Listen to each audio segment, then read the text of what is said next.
Okay, Assalamualaikum warahmatullahi wabarakatuh, and good afternoon, everybody. We are from Group 1. We would like to discuss about paradigms in qualitative research. And these are our members, Arianti, myself, and then Mbak Rizka Safriani, and Mbak Luhdiah Surya Atnyani. Next slide, please.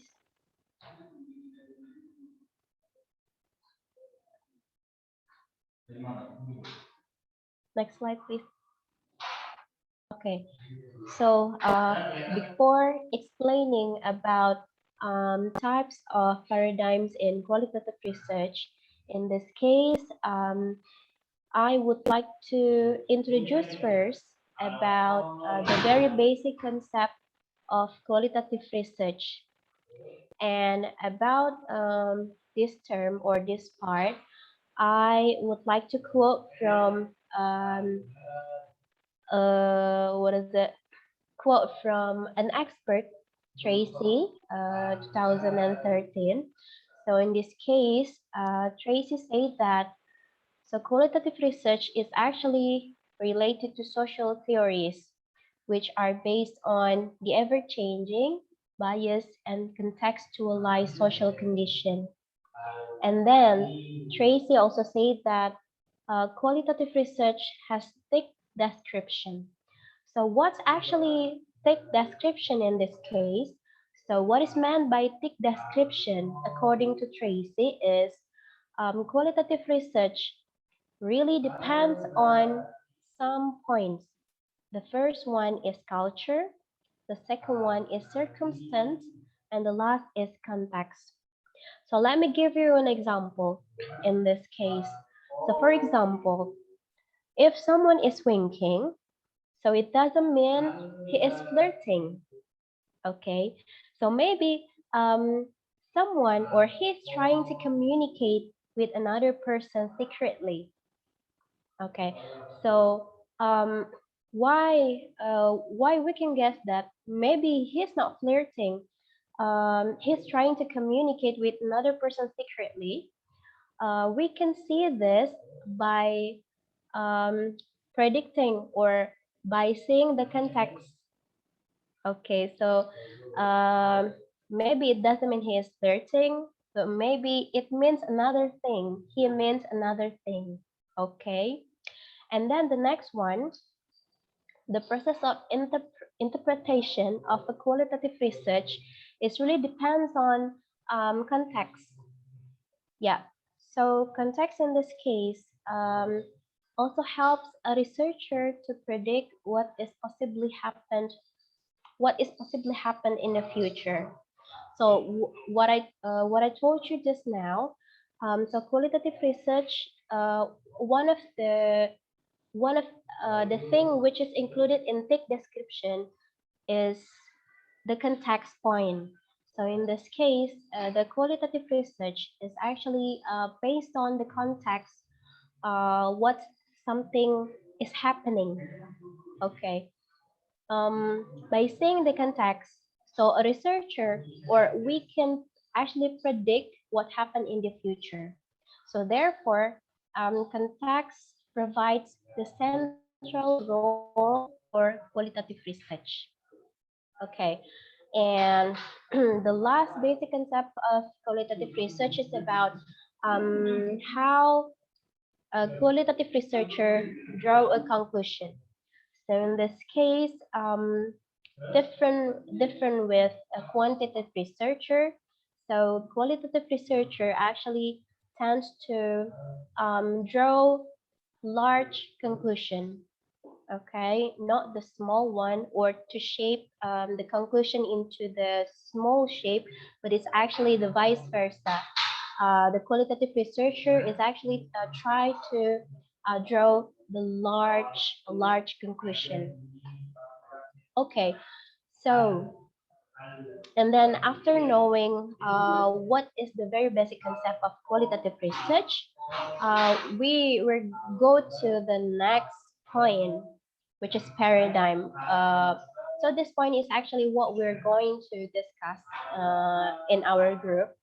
But before explaining some types of paradigms in qualitative research, I would like to share to you what actually paradigm is.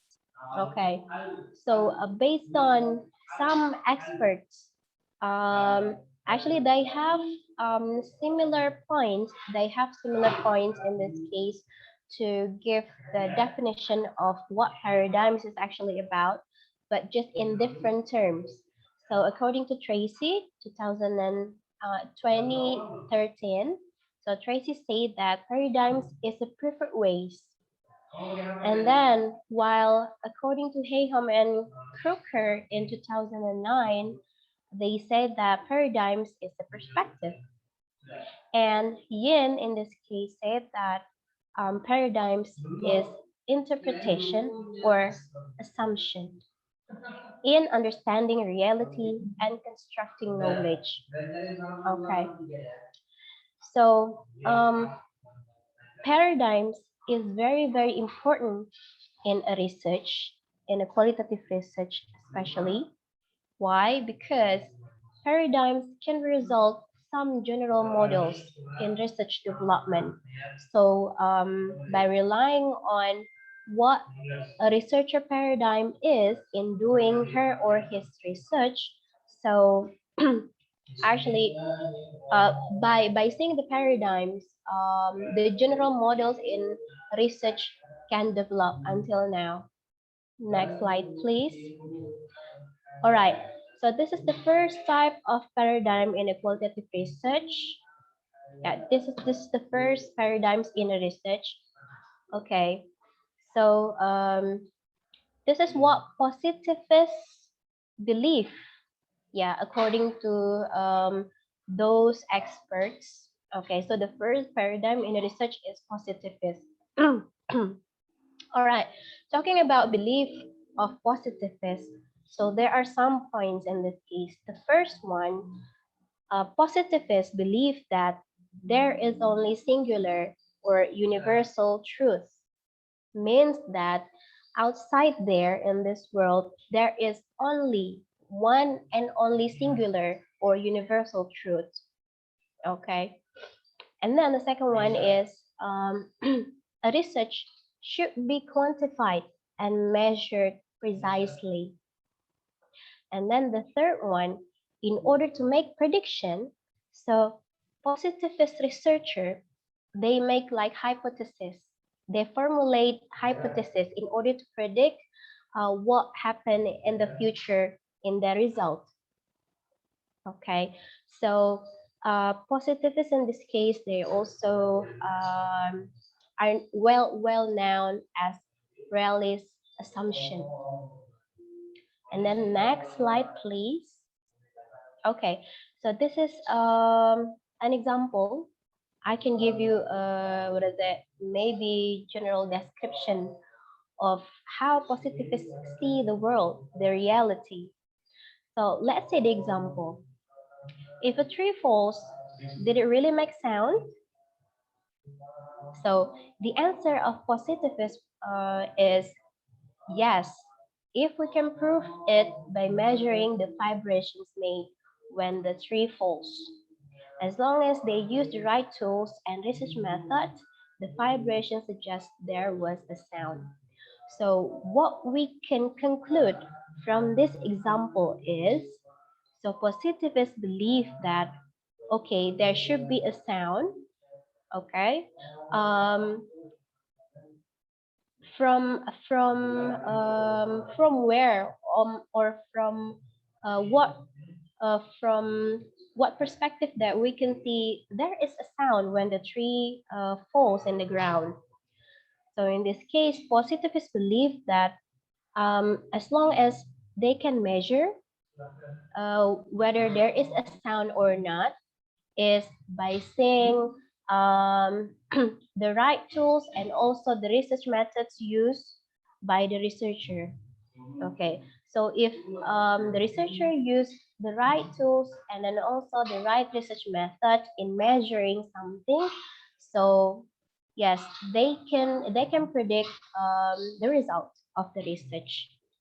Okay, so that's how positivists see the reality in this world.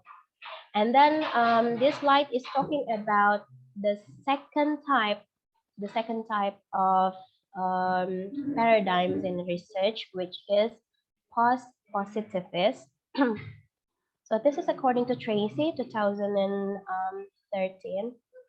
So in this case, why the name of the paradigm is post-positivist, just like the previous one, positivist. Yeah, because post-positivist is similar to positivist in terms of what? So in terms of proving a single material reality and searching for causal explanations of pattern phenomena. So in this case, what makes the post-positivist similar to the positivist researcher is their belief in there is only one singular truth in this world outside there.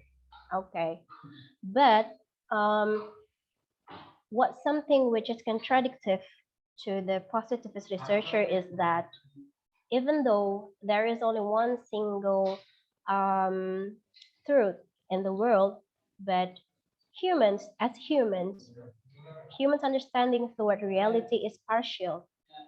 Okay, so that means their methods are possible to have weaknesses and also biases. So perhaps the truth happen outside there is not 100%. So there's actually still a possibility of having weaknesses or biases or something which is failed, maybe some percent, okay? And then false positivists also believe that humans are flawed while science is objective. Therefore, a research needs to be triangulated by using various sources and multiple studies in order to ensure the trustworthiness of data found. So actually, this is very famous, where Miles and Haberman, so one of experts in qualitative research, they claim they are post-positivist researchers, and since they believe they as a post-positive researchers they believe that we are as human researcher as also a human, they believe that they're as human they can have weaknesses and also biases in doing research, and the result of their research maybe cannot be 100% true. So therefore they need to triangulate um, the result of their research by doing the triangulation by what is it triangulated from various sources and also multiple studies in order to measure the data found by researchers. Okay, the next yeah, the next paradigm types will be explained by Mbak Rizka. Thank you. Thank you, Mbak Arianti. Okay, well, I will continue with the second part of the presentations and about interpretism.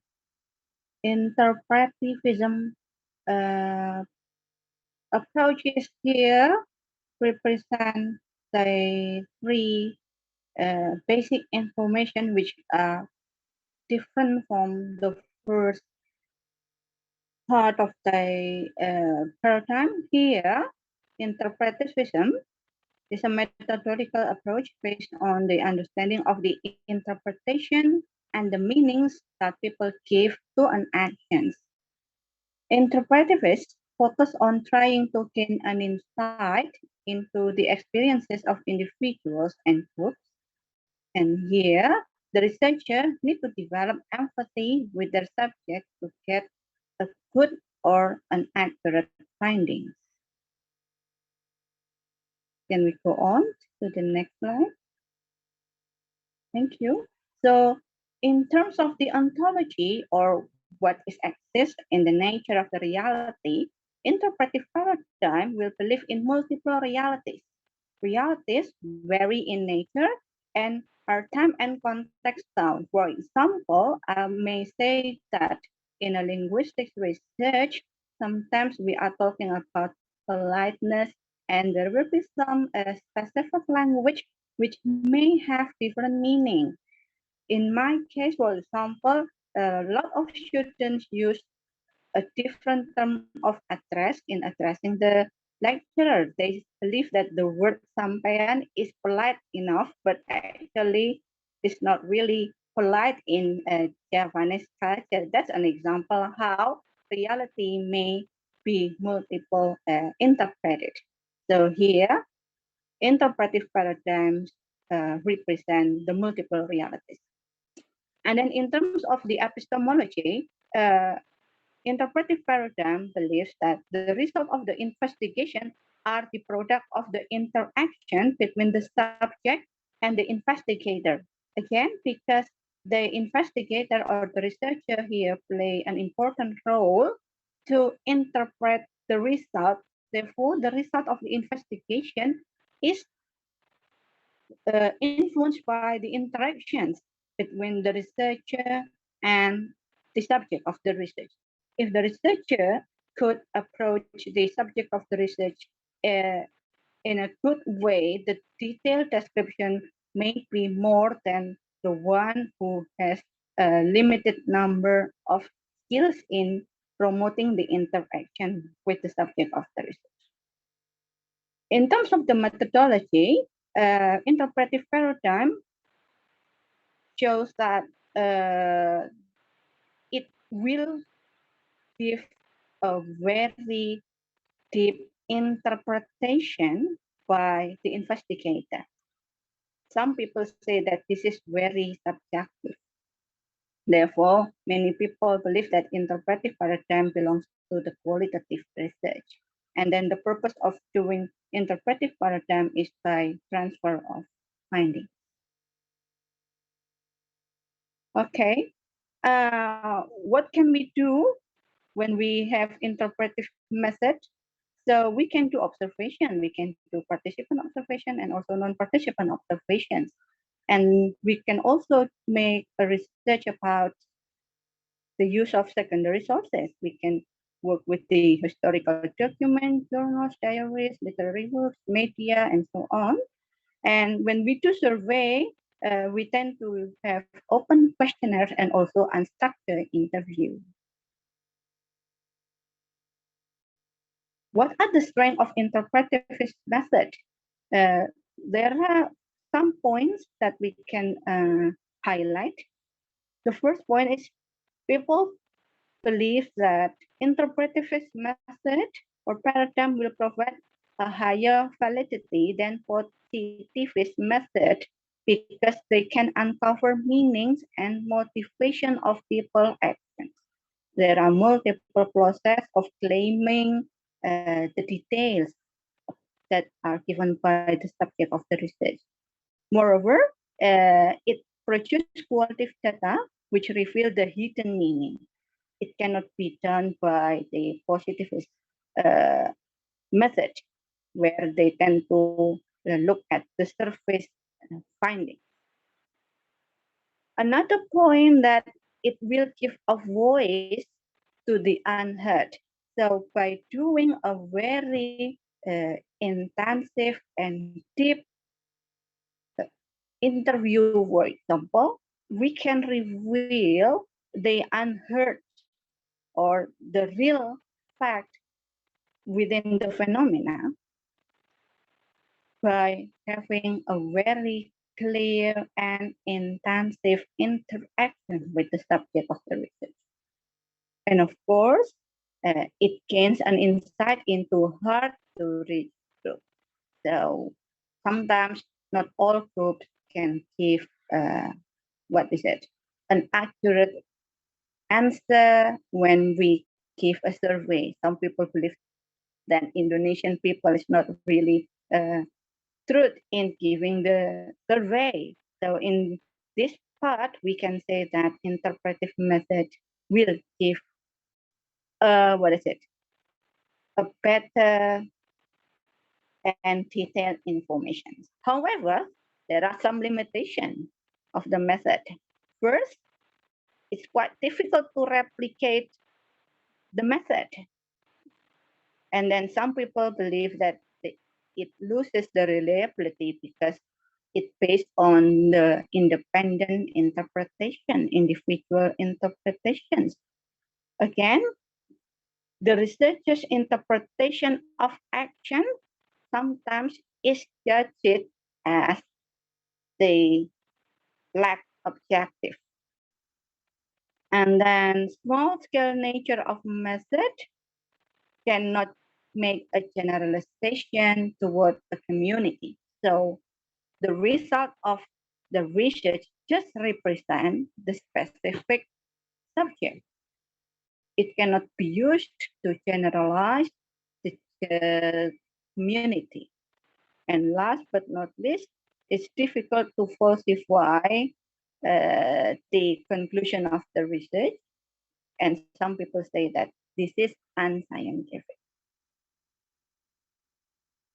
Well, going up to the other paradigm, we have critical theory paradigm, where it belongs to several approach here. So we can have a look on the slide that there are some issues that are promoted by the critical theory paradigm. We have ideology critique, we have feminist, we have political research, action research, equality and freedom, emancipation, power relation, and also social justice. Well, critical theory paradigm look at the real phenomena, what is exists in the real community, and then has been created and directed social bias. So social justice becomes the main issue. It understands the oppressed view by uncovering the contradictory conditions which are hidden and work to change social conditions. And for the methodology, we can have critical analysis, historic review, or participate in program of actions. There are a lot of research that work with critical theory paradigm, especially for the community engagement article here. We are probably familiar with participatory action research, where uh, the research will try to discover the social justice or the view of the oppressed toward an issue. One of the ideas that may be interested to be discussed whether is about blended learning for the marginalized people. As we know that marginalized people may face difficulties in conducting blended learning method in the teaching and learning process. However, how can blended learning promote social justice for the marginalized people? It will be an interesting issue to be discussed further.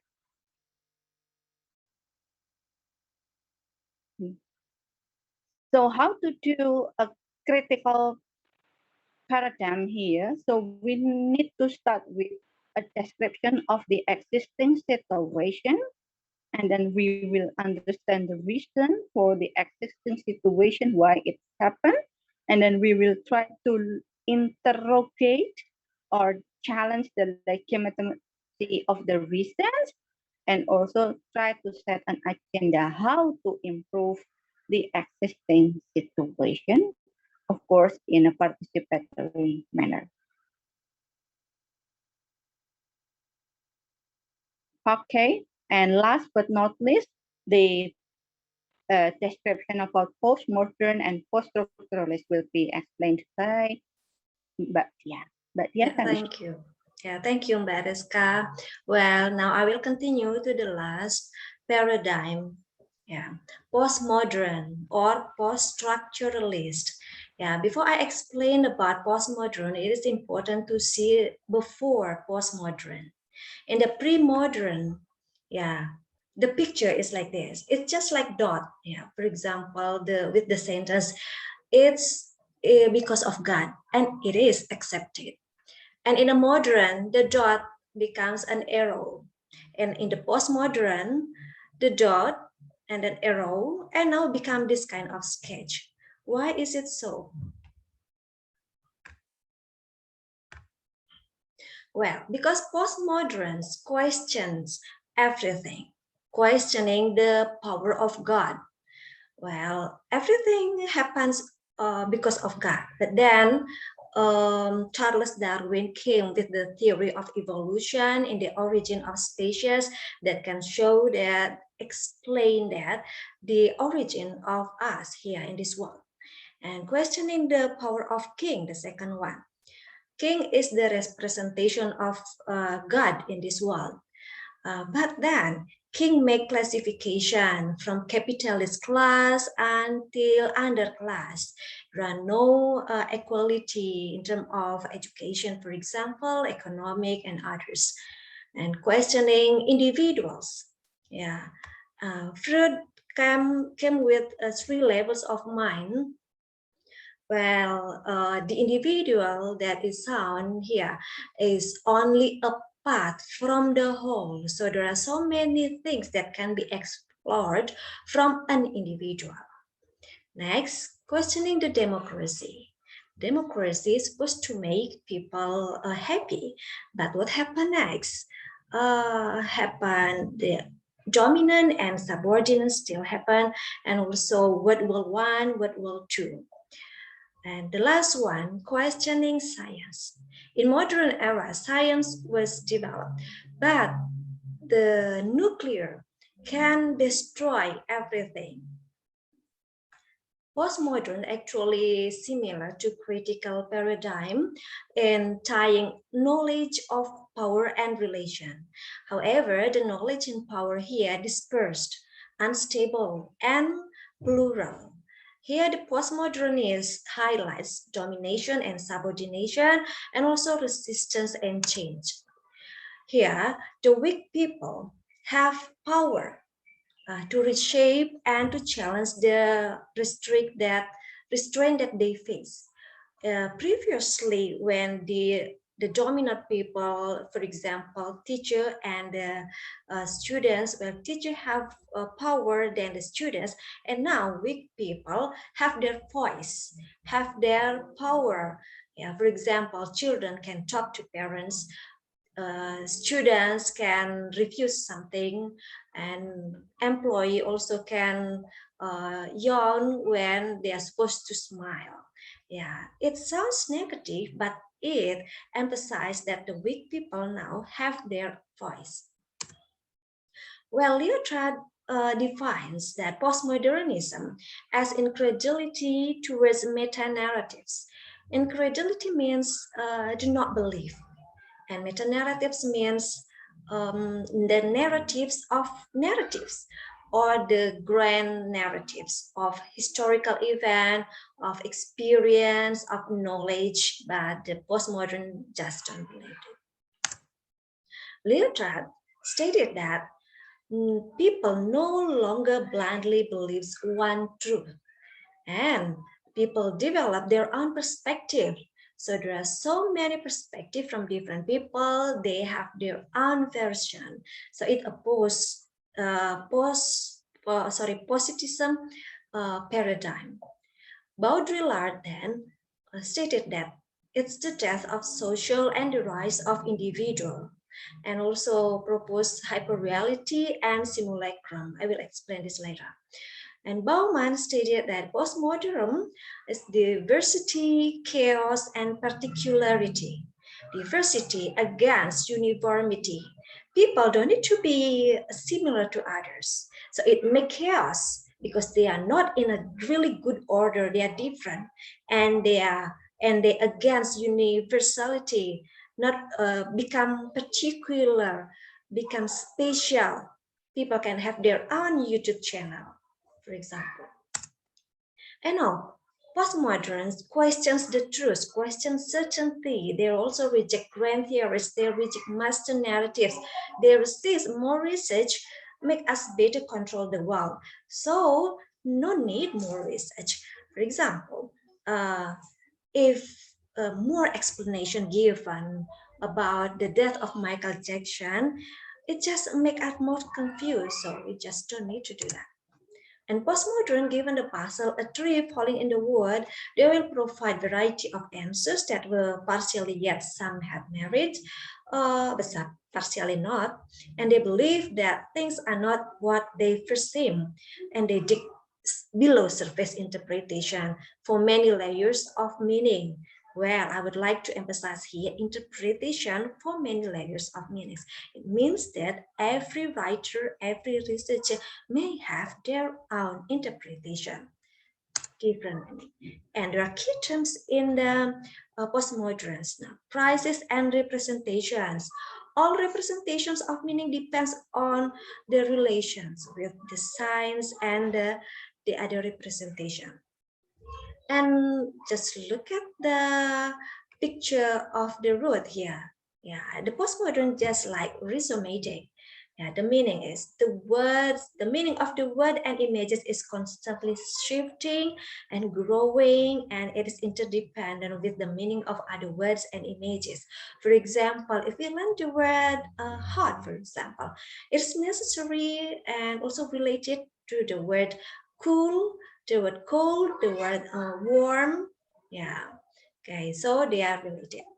And pastiche is endless appropriation and recycling of older cultural forms to make new but familiar forms. Okay, for examples in the area of fashion and the area of the new movie, the new painting. Okay, the postmodern cinema, for example, will have uh, a certain historical scene from the viewpoint or from the one person only. It may be different, but still talking about that kind of scenes in the history. Well, now, hyperreality, many representations such as media stories, action figures, and theme parks are constructed and consumed but lack a specific real referent. And simulacrum representation that is copy of something that never actually existed. Just for example, we know in the real life we know that there's a cloud, yeah, or cloud, and now we know in our mobile phone clouds, that the clouds in our mobile phone can save our data, can save our picture. Actually, we don't have the cloud and can save our picture in the real life, but we construct that, we consume, we believe that. So that's hyperreality of something that's not actually happened, simulacrum. Okay, and just we have a minion pillow, we have minion pencil case here, bottle, for example, but there's no real minion in this world. That's hyperreality and simulacrum. And deconstructionism and differences as method of data analysis is only one kind of data where data analysis where there's the change, for example, the word man change into woman and then see what happened next. Well, from those four paradigms, there's paradigmatic complexities and intersection. A positivist believes that the world is knowable and strives to show the one true world, but the postmodern goal analyze multiple and antagonistic meaning of the scene, but never hold the whole truth. No. And critical scholars sometimes view interpretive work as naive when it derives meaning only from the situated data. But interpretive ethnographer found that critical scholarship as elitist and negative on the ground. So, whatever the paradigms, so we need to see the paradigm that's believed by the researchers, and it's okay. Yeah, thank you. That's all our presentation. And would you like to say something again, Mbak Rizka and Mbak Arianti? Okay, I think that would be all from us. And if we have a lot of question or ideas to discuss, we will see you tomorrow. Goodbye, everyone. Have a great day. Goodbye. Bye.